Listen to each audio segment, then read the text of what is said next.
समय के उस अंधेरे कोने में, जहां सूरज की रोशनी भी पहुंचने से डरती थी, वहां मौजूद था एक ऐसा सच जिसे सुनकर आज भी खून जम जाता है। काला पानी नाम नहीं था, यह एक सज्जा का दूसरा नाम था। एक ऐसी सज्जा जिसमें मौत तुरंत नहीं आती थी, बल्कि हर दिन, हर पल थोड़ा थोड़ा मरना पड़ता था। समुद्र के बीचों बीच, चारों तरफ गहरा काला पानी, लहरें नहीं, जैसे जाल हो जो किसी को वापस नहीं जाने देता। अंडमान की उस वीरान जमीन पर खड़ी थी एक जेल, सेल्यूलर जेल। लेकिन यह जेल नहीं थी, ये एक जिंदा कब्रिस्तान था। कैदियों को यहां लाया जाता था, जंजीरों में जकड़कर, हाथों में हथकड़ी, पैरों में बेड़ियां और आंखों में डर नहीं, बल्कि टूटती हुई उम्मीद। जैसे ही जहाज किनारे लगता, उन्हें समझ आ जाता कि अब वापसी नहीं है।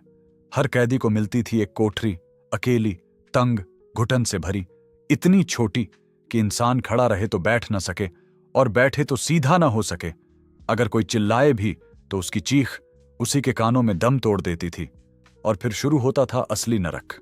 सुबह नहीं होती थी, सज्जा शुरू होती थी। कैदियों को कोल्हू में जोता जाता, बैल की तरह। तेल निकालो, घूमते रहो घंटों। अगर रुक गए तो सजा, अगर धीमे पड़े तो सजा, अगर गिर गए तो सजा। कोड़े एक के बाद एक, जब तक पीठ की चमड़ी फट न जाए, जब तक खून बहते बहते सूख न जाए। और अगर कोई बेहोश हो जाए तो पानी डालकर फिर खड़ा किया जाता, ताकि सजा अधूरी न रह जाए। यहां दर्द खत्म नहीं होता था, भूख भी सजा थी। सड़ा हुआ खाना, कीड़े पड़ा आटा और कई बार बस खाली पेट, दिनों तक। कुछ कैदी दीवारों से सिर टकराते टकराते पागल हो जाते, कुछ अपने कपड़ों से फांसी लगा लेते और कुछ बस बैठकर मरने का इंतजार करते। लेकिन सबसे खौफनाक सज्जा उनके लिए थी जो भागने की कोशिश करते थे। अगर कोई पकड़ा गया तो उसे सबके सामने लाया जाता, लोहे के खंभे से बांधा जाता और फिर कोड़े नहीं, चमड़ी उधेड़ी जाती थी, धीरे धीरे, ताकि हर वार आखिरी लगे। कभी कभी उन्हें दिनों तक लटका कर रखा जाता, हाथ ऊपर, पैर जमीन से दूर, जब तक शरीर जवाब न दे दे।